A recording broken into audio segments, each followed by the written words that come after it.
Guys, welcome to another video, Purple Political Talk here, and today we're going to be doing a 2020 governor's prediction and update to our map, and we're going to talk about all the different races that we have this year for the governor's mansions all across the United States. So before we get started, please remember to like, subscribe, and turn on post notifications to get notified when I post my next video, and let's get started. So I think at this point in time, the governor's races, I would say, that are not the most interesting races in the 2020 elections. Unlike midterm years, there's only a couple of governor's races. I would say like a dozen, maybe. I think is the number. And realistically, out of those dozens governor's races, there's only a very small amount of actually contested races. We're gonna get through those right now, and yeah, because I mean, at this point in time, these governor races. Again, another thing to note is that it's not super important. Yeah, it's important for the decision making in each individual state, but on a federal level, whoever wins governor in one state's not going to really affect you if you live somewhere else. And essentially having the majority of 26 governor seats is just symbolic. It's not anything. The party that has the most seats just gets to chair the Governors Association, which again pretty much does not have any power when it comes federally, although at the state levels, whoever wins governor is crucial. So let's get started by filling in the two states where right now I would say the Democrats have a safe race, those being the state of Washington and the state of Delaware. So, in Washington, we have Jay Inslee. I mean, he is the incumbent governor. He ran for president in 2020. He lost the nomination, of course. He dropped out. And he ran, at least at a federal level, at a more climate change race.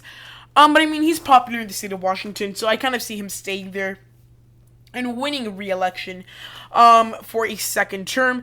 And when it comes to the state of Delaware, we have John Carney, again, incumbent governor. He is running for re-election, and at this point in time, it's looking very good for him, and considering that there's a lot of excitement for the Democrats, and realistically, the state of Delaware hasn't been close in recent history. So, I mean, that is pretty much a safe state for the Democrats at this time.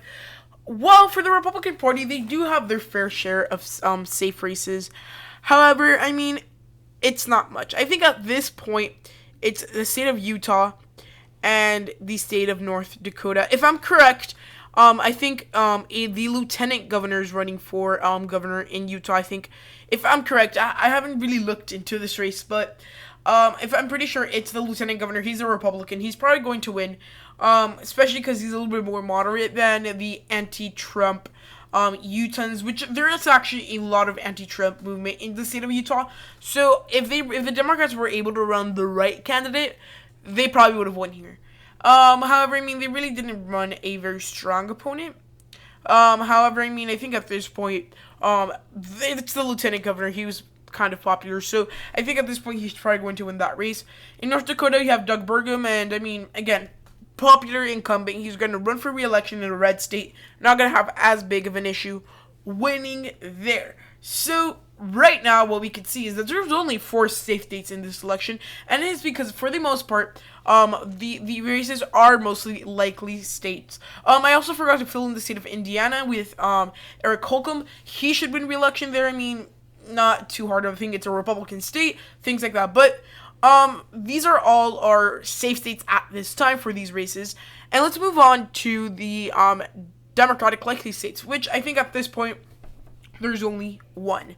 That being the state of North Carolina. So this state, a lot of people thought they could have been very tight when it came to governor's races. Pre-COVID-19, I would have said so. Probably going to fall in the lean column for the Democrats, tilt column for the Democrats, because we have incumbent Roy Cooper, he was actually pretty popular, but not as popular as he is now. Before, he was approved by most Democrats and a small faction of Republicans. Now he's approved by pretty much all the Democrats and a big chunk of the Republicans, because of his handling of COVID-19 in the state of North Carolina, has made him very popular. So, I mean, I think at this point, Roy Cooper, he narrowly won the race in 2016. At this point in time, he ran for re-election, and I think he's going to win by around 8 to 10 points, which is a big margin of victory, I would say, considering how contested and even how Republican the state of North Carolina has been in the past. And at this point, it's the only likely state, I would say, for the Democratic Party.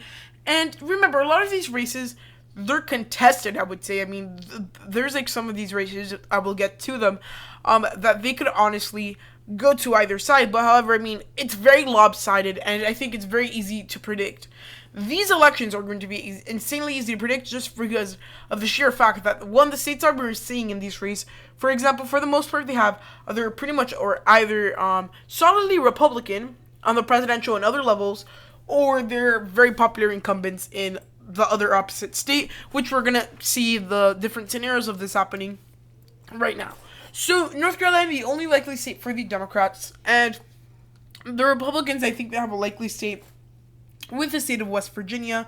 West Virginia, I would also say that at this point, the state of Missouri is going to go in the likely column, and I think for right now, that is it. So, in Missouri, we have a very interesting governor race. I think next to Montana's race, the most interesting.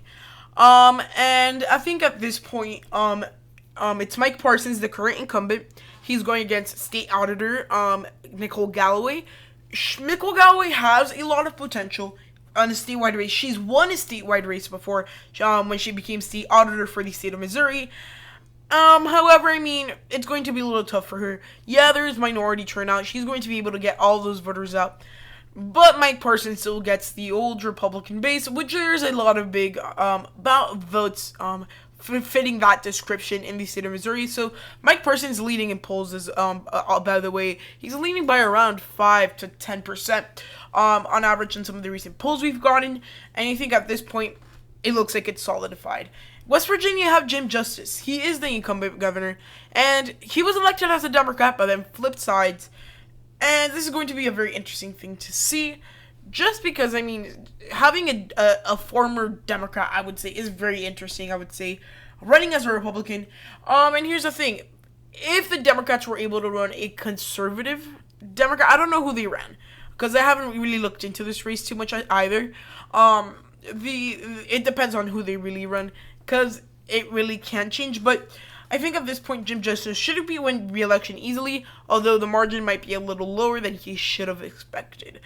Okay, going on to our lean states at this point, there is 3 Republican lead states at this time. The Democrats don't get anything else on the map except Washington, North Carolina, and Delaware, and I think that kind of makes sense, considering how some of these races right now are being run. And I honestly think that, especially in the state of Montana, the race is going to somewhat narrow down.